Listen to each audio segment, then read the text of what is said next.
Hello friends, अगले वाले question की तरफ चलते हैं। ए particle move under the centre of force. एक पार्टिकल के ऊपर लगने वाला बल M lambda 3 a⁻³ u⁻⁴ + 8 a u² है। It is projected from an apse. Particle को एप से प्रोजेक्ट किया जाता है। At a distance A.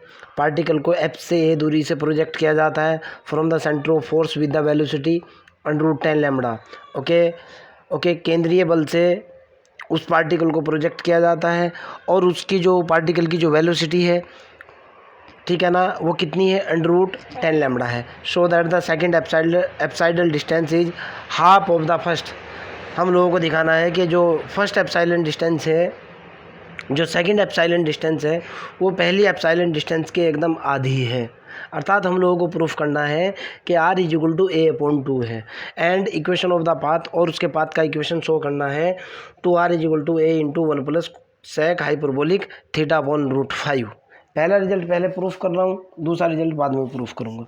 Okay, हम लोगों को फर्स्ट रिजल्ट में प्रूफ करना है कि टू प्रूव दैट, पहले ये देख लो आपको करना क्या है। टू प्रूव दैट जो हमारे पास एप्साइडल डिस्टेंस होती है r, वो एकदम आधी दिखानी है a/2 के। साफ साफ लिखा हुआ है। Second epsilon distance is half of the first epsilon distance. अर्थात आपको सिद्ध करना है कि r = जो है ना, वो a/2 है। ओके, अगर a फर्स्ट एप्साइलन डिस्टेंस है तो दूसरी एप्साइलन डिस्टेंस आपको दिखानी है, एप्साइडल डिस्टेंस आपको दिखानी है a/2। ये आपका टारगेट। क्लियर? सेकंड पार्ट की तरफ बाद में बताऊंगा आपको, जो भी है जैसे भी है।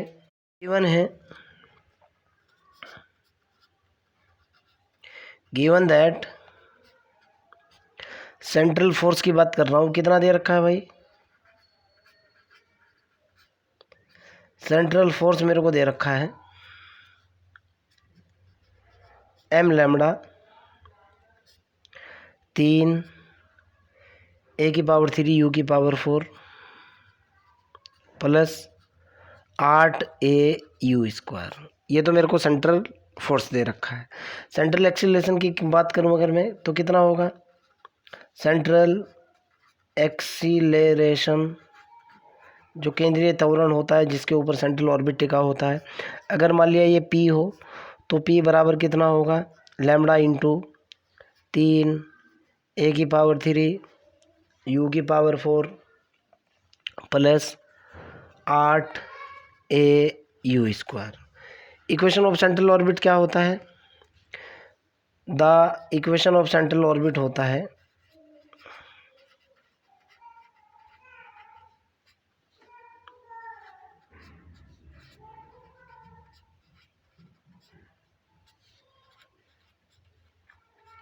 सेंट्रल ऑर्बिट का इक्वेशन होता है भाई, आप इस चीज़ को बखूबी जानते हो, h² u + du/dθ² d2u/dθ2 = कितना होता है भाई? p/u²। क्लियर है ना? मैं p की वैल्यू पुट करूँगा और रिजल्ट निकाल लूँगा। हमारे पास सेंट्रल ऑर्बिट का इक्वेशन क्या बना भाई? इक्वेशन होता है h² × u + d2u/dθ² = होता है p/u²। बट p = कितना है? आपके सामने है।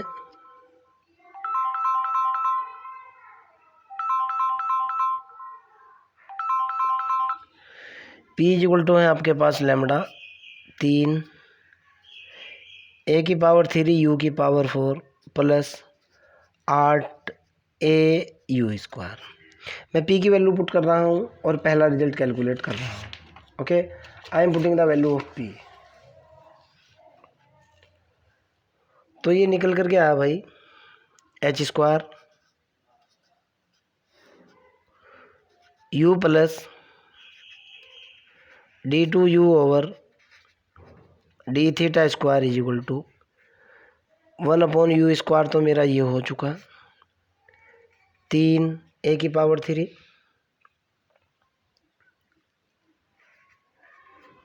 u⁻4 + 8AU² into lambda. U² से डिवाइड करूँगा, रिजल्ट निकाल लूँगा।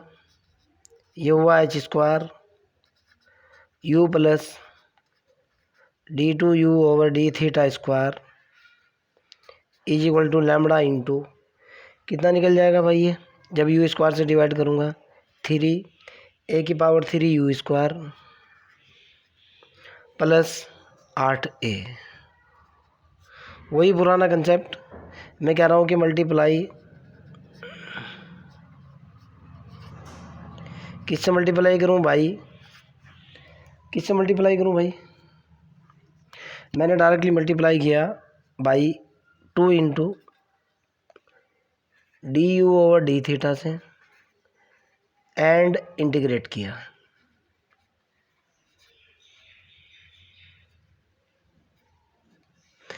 विद रिस्पेक्ट टू थीटा, जानते ही हो ना आप। इधर तो सीधा निकल करके आएगा H² इंटू ये हो जाएगा U² प्लस के du/dθ का complete square is equal to यहाँ निकल करके आएगा लैम्बडा इंटू पहले वाला integration 3A³ into 2 du/dθ into dθ plus integration 8A into 2 du/dθ into dθ। Okay, तो यहाँ से मेरे पास जो रिजल्ट निकल करके आया भाई, ये तो हुआ H², ये हुआ U² प्लस du/dθ का complete square is equal to lambda तो बाहर है ही। जब मैं इसको इंटीग्रेट करूँगा, ज़रा ध्यान से देखना है आपको, ये हो जाएगा 3A³ dθ से dθ कैंसिल, U² का इंटीग्रेशन होगा U³ अपॉन 3 होगा और ये 2 गुणा में है ही, प्लस इसके साथ भी लैम्बडा की मल्टीप्लाई कर रहा हूँ, बाद में कॉमन ले लूँगा। यहाँ हुआ मेरे पास कितना हुआ भाई, ये हुआ मेरे पास यहाँ से 8AU, कितना निकल कर रहा है 8 दूनी 16, dθ से dθ cancel, A into you, 3 से 3 कैंसिल। क्लियर है ना, ये U है, पावर 4 मत समझ लेना। आगे की तरफ चलते हैं यहाँ से भाई। तो अगला स्टेप जो मेरे पास निकल करके आया यहाँ से,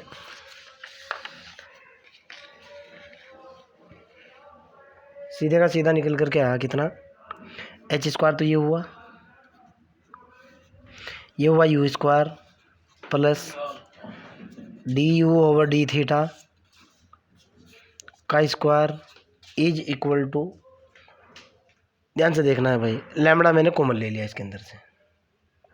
जैसे ही मैं लैम्बडा कॉमन लूँगा, कितना बचेगा यहाँ पे, यहाँ पे बचेगा 2A³ U³ 2A³ U³ plus 16AU। हमारे पास इंडेफिनिट इंटीग्रेशन था, प्लस आर्बिट्रेरी कांस्टेंट है, अब मैं इनिशियल कंडीशन अप्लाई करूँगा और फिर रिजल्ट कैलकुलेट करूँगा। ओके, फिर आप वो कहोगे कि सर वही इनिशियल कंडीशन, हाँ भाई सेंट्रल ऑर्बिट है, इनिशियल कंडीशन तो लगानी ही पड़ेगी। सपोज दैट ये मेरी इक्वेशन नंबर 1 बनी। ओके, आगे चलते हैं। मैं कह रहा हूँ इनिशियली क्वेश्चन के अंदर साफ साफ दिया हुआ है, फिक्स कंडीशन है, R इज इक्वल टू कितना है, A है ना, but U is equal to 1/R होता है। ओके, तो यहाँ से जैसे मैं वैल्यू निकालूंगा, ये निकल जाएगा 1/R, या U इज इक्वल टू कितना हो जाएगा भाई, ये हो जाएगा 1/A। देखो ना आप, यहाँ से R की वैल्यू निकालो, R is equal to 1/U, कैसे होगा भाई, 1/U is equal to A निकल करके आएगा। सोच करके देखो, मैं वैल्यू पुट करूँगा और 1/U is equal to A या U is equal to 1/A, जब मैं यहाँ से du/dθ की वैल्यू निकालूंगा तो ये 0 हो जाएगी। समझो आप कैसे, कांस्टेंट टर्म्स है, मैंने निकाला du/dθ, इधर हुआ मेरे पास d/dθ 1/A, 1/A कांस्टेंट है, कांस्टेंट का डिफरेंशिएशन 0 होता है। क्वेश्चन के अंदर साफ साफ कह रहा है particle is projected at a distance A from apps के ऊपर आर इज इक्वल टू ए होता है। क्लियर है ना। मैंने वैल्यू पुट की और रिजल्ट निकाल लिया। एक रिजल्ट और भी है बट वी नो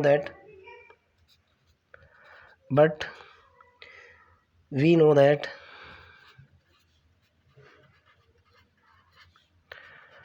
क्या रिजल्ट होता है, V square is equal to होता है H square into U square plus के D U over D theta का कंप्लीट स्क्वायर। अब मैं इक्वेशन ए का यूज़ कर रहा हूँ एंड इनिशियल कंडीशन में एक चीज़ और भी दे रखी है and V is equal to दे रखा है मेरे को अंडर द रूट 10 लैम्बडा। बताऊँगा अभी। क्वेश्चन के अंदर साफ साफ कह रहा है कि particle is projected from an apse at a distance a with the centre of force with velocity. इस वेलोसिटी से प्रोजेक्ट किया जाता है। ओके चलो भाई क्लियर है ना। वेलोसिटी दे दी वी। ये इक्वेशन का यूज़ मैंने 1 के अंदर किया। ओके फ्रॉम वन इक्वेशन ये वैल्यू यहाँ पुट की, ये निकल करके आया V square is equal to H square U square plus D U over D theta का complete square is equal to V square is equal to H square U square D U over D theta का square is equal to कितना है lambda 2a की power 3 u की power 3 16au plus A equation 1। Okay अब मैं इन दोनों का use करूँगा। मैंने इतनी इक्वेशन उठाई, सिर्फ इक्वेशन का इतना पार्ट उठाया और मैंने वी स्क्वायर की वैल्यू डाली जो कि मेरे पास 10 लैम्बडा के बराबर है। यहाँ देखो आप, ये हुई अंडर द रूट 10 लैम्बडा का square is equal to H square, तो ये हुआ। मैंने यू की वैल्यू डाली जो कि 1/a है, 1/a plus D two U और डी थीटा की वैल्यू आपको पता है 0 है, 0 डाल दी। यहाँ से वैल्यू निकाली, इससे ये ख़त्म।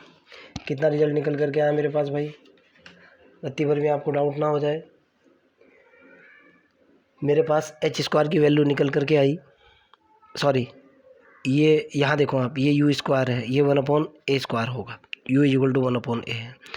ये निकला मेरे पास 10 lambda is equal to H square upon A square. H square की वैल्यू निकली 10 लैम्बडा ए स्क्वायर, निकल गई ना। अब फिर से मैं यूज़ करूँगा इसका और इसका यूज़ करूँगा और सेकंड रिजल्ट निकालूँगा। ओके फ्रॉम फर्स्ट मैंने क्या रखा, V square is equal to, ध्यान से देखो दूसरे रिजल्ट का यूज़ कर रहा हूँ मैं, इसका यूज़ कर रहा हूँ और इसको बराबर इक्वेट कर रहा हूँ लास्ट पार्ट के। V square is equal to कितना है भाई मेरे पास, लैम्बडा 3 a की पावर 3 यू की पावर 3 प्लस 16au। ओके आगे की तरफ चलते हैं। बट क्या है भाई, देखो ध्यान से आप, but v is equal to कितना है, under the root 10 lambda given है, बता दूंगा अभी। And u is equal to कितना है 1/a है। देखो आप, but v is equal to 10 lambda है अंडर रूट के अंदर, u is equal to a है। दोनों की दोनों वैल्यू पुट की मैंने यहाँ, ये निकल करके आया 10 लैम्बडा अंडर रूट के अंदर का square is equal to lambda into, okay, और इसके साथ प्लस आर्बिट्रेरी कांस्टेंट ए भी लगा हुआ है जिसकी वैल्यू निकालनी है। ये हुआ 3 a की पावर 3 बटे u की वैल्यू a की पावर 3 प्लस के 16 प्लस के कितना भाई, plus K 16 a into upon ए और प्लस के a, इससे ये ख़त्म, इससे ये ख़त्म। क्लियर, देखता हूँ कितना निकलता है यहाँ से। 10 lambda is equal to lambda into 3 और 16, 16 और 3 कितने हुए,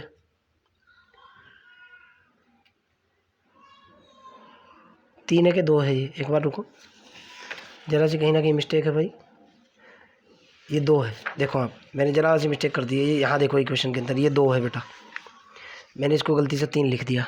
दिस इज 2, कितना है ये? 2 है। यहाँ देखो आप बेटा, ये वाला गलती हो सकती है, छोटी मोटी मिस्टेक। 2 और 16, 2 प्लस के 16 प्लस के, क्लियर है ना? यहाँ से कितना निकला? 10 lambda is equal to 18 lambda plus के ए की वैल्यू निकल करके आई माइनस के 8 लैम्डा। ए की वैल्यू तो ये आ चुकी। एच स्क्वायर कितना निकला हुआ है? 10 ए स्क्वायर लैम्डा। ये दोनों की दोनों वैल्यू इक्वेशन 1 के अंदर पुट करूँगा। Now from equation 1, now from equation 1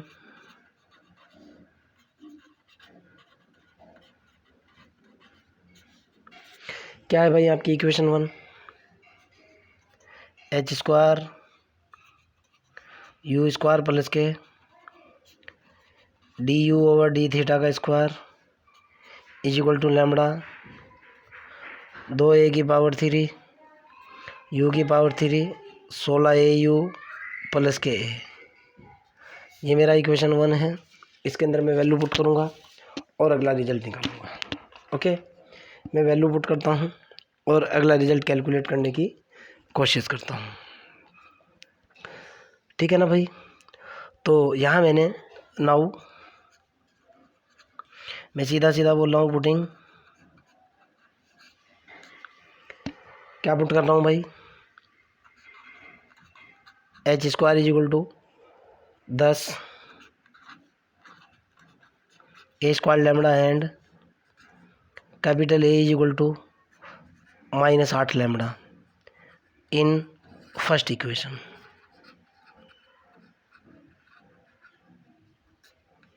okay, जैसे मैं वैल्यू पुट करूँगा देखता हूँ मेरे पास रिजल्ट क्या निकल करके आता है भाई। यहाँ से मैंने ये वाली वैल्यू पुट की और अगला रिजल्ट कैलकुलेट करने की कोशिश की, तो यहाँ से ये निकल करके आया भाई। यहाँ वैल्यू पुट करी मैंने 10 A square lambda U square plus के D U over D theta का complete square is equal to lambda into, ये हुआ मेरे पास कितना? 2 ए की पावर 3 यू स्क्वायर यू की power 3 plus 16 A U minus 8 lambda.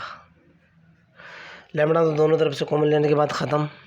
Lambda lambda lambda, clear है ना? मैंने अंदर मल्टीप्लाई किया, ये निकल करके आया 10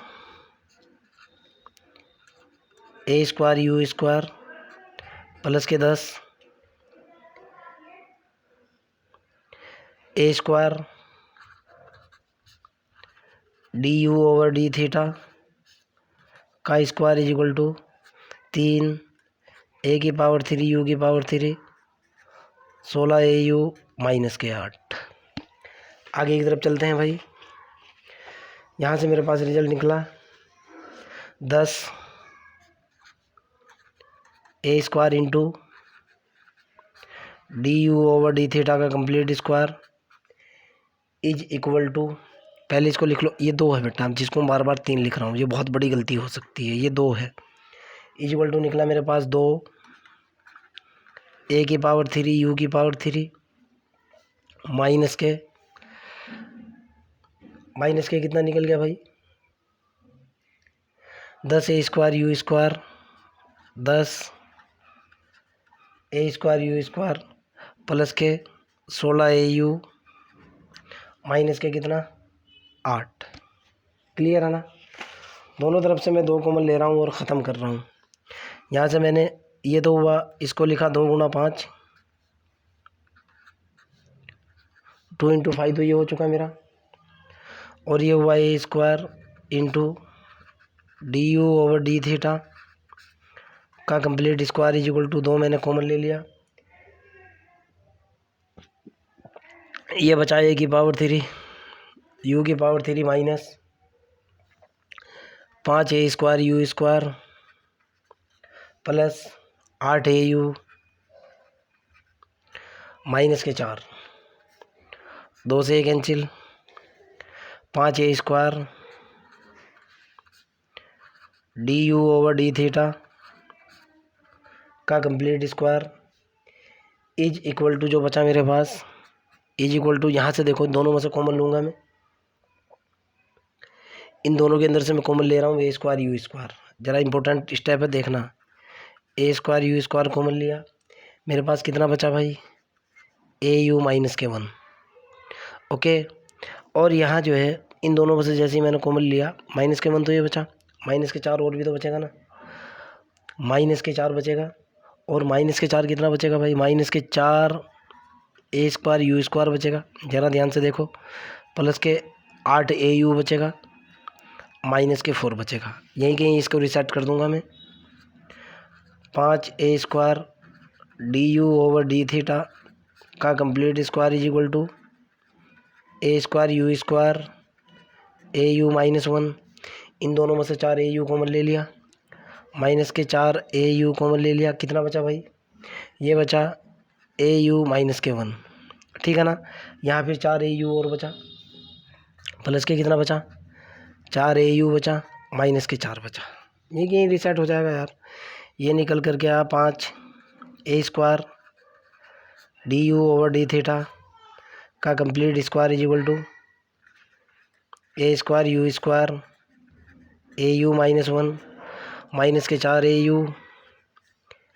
au-1, प्लस के 4 कॉमन ले लिया, au-1, सारे में से कॉमन लिया, 5a² du/d का square is equal to au-1 common, कितना बचा भाई, ये बचा a² u² -4 au प्लस के 4। Clear. a² b² 2ab perfect square हो चुका। 5a² du/d का complete square is equal to, ये हुआ au-1, ये किसका स्क्वायर बना, क्या ये इसका स्क्वायर नहीं बन रहा क्या, au-2 का कंप्लीट स्क्वायर। क्लियर है ना। सेकंड एप्सिलॉन डिस्टेंस कैलकुलेट करना है, मेरे को दिखाना है कि second epsilon distance first epsilon distance का आधा है, यही है ना क्वेश्चन। आगे की तरफ चलते हैं यहाँ से भाई। तो मैंने du/d की वैल्यू निकाली, मैंने यहाँ से फॉर सेकंड एप्सिलॉन डिस्टेंस सीधा कंसेप्ट लगाया। सेकंड एप्सिलॉन डिस्टेंस के लिए for second epsilon distance, second epsilon distance के लिए फार्मूला क्या होता है, du/d इज ऑलवेज 0, जानते हो ना। डायरेक्टली फार्मूले का यूज़ किया, ये निकल कर क्या, 5a² Guna 0 is equal to निकला au-1 au-2 का स्क्वायर इज इक्वल टू 0, यानी यहाँ से निकला au-1 au-2 का स्क्वायर इज इक्वल टू 0। यहाँ से पहले स्टेप को 0 के बराबर रखा भाई। यहाँ से जब मैंने au-1 इज इक्वल टू 0 रखा, au बराबर निकला 1, u इज इक्वल टू कितना निकल गया, 1/a। u is equal to कितना होता है भाई, 1/r होता है। दोनों को इक्वेट किया, 1/r is equal to 1/a, r is equal to कितना निकला, a। ये तो पहली एप्सिलॉन डिस्टेंस। सेकंड की बात करता हूँ। अब की बार au-2 का स्क्वायर इज इक्वल टू 0, यहाँ से रिजल्ट निकला au-2 इज इक्वल टू 0, ये हुआ au-2 is equal to 0। au की वैल्यू कितनी निकल गई, 2 निकल गई। u की वैल्यू निकाली a/2, but u is equal to कितना होता है, 1/r। 1/r is equal to कितना निकला, a/2। तो r इज इक्वल टू कितना निकल जाएगा भाई, गलती कर दी क्या, रुको अभी आप, ये यहाँ गलत कर दिया है, ध्यान से देखो आप। जब मैं यहाँ से वैल्यू निकालूंगा, जरा सी मिस्टेक कर दी है ये वाली। यू इज इक्वल टू निकलेगा 2/a, क्लियर है ना। But U is equal to कितना होता है 1/r, तो ये हुआ 1/r is equal to 2/a और r इज इक्वल टू कितना हुआ a/2। क्या पहले वाली एप्सिलॉन डिस्टेंस का आधा नहीं आ रहा ना। Okay, r is equal to कितना निकल गया a/2। एक रिजल्ट तो यही है जो मेरे को प्रूफ करना था। क्वेश्चन के अंदर साफ साफ बोल रहा है कि पहले वाली एप्सिलॉन डिस्टेंस आधी होनी चाहिए। Okay, second epsilon distance is the half of first epsilon distance. पहले वाली अगर a निकली है तो दूसरे वाली a/2 निकल चुकी, एक a निकल चुकी। First epsilon distance, second epsilon distance, a/2 second half है फर्स्ट की। क्लियर है ना। क्वेश्चन के सेकंड पार्ट की तरफ चलते हैं और अगले वाला रिजल्ट निकालते हैं। अब मेरे को निकालना है, क्या निकालना है भाई, इक्वेशन ऑफ पाथ का इक्वेशन निकालना है और मेरे को रिजल्ट कैलकुलेट कर लेना है। मैं यहीं से चलूँगा बेटा, जहाँ से मेरा रिजल्ट था उसी स्टेप से वहीं से लेते हुए चलूँगा क्वेश्चन को जो मैं निकालते हुए चल रहा था। ओके, चलो इस लेक्चर के अंदर इतना ही, बाय।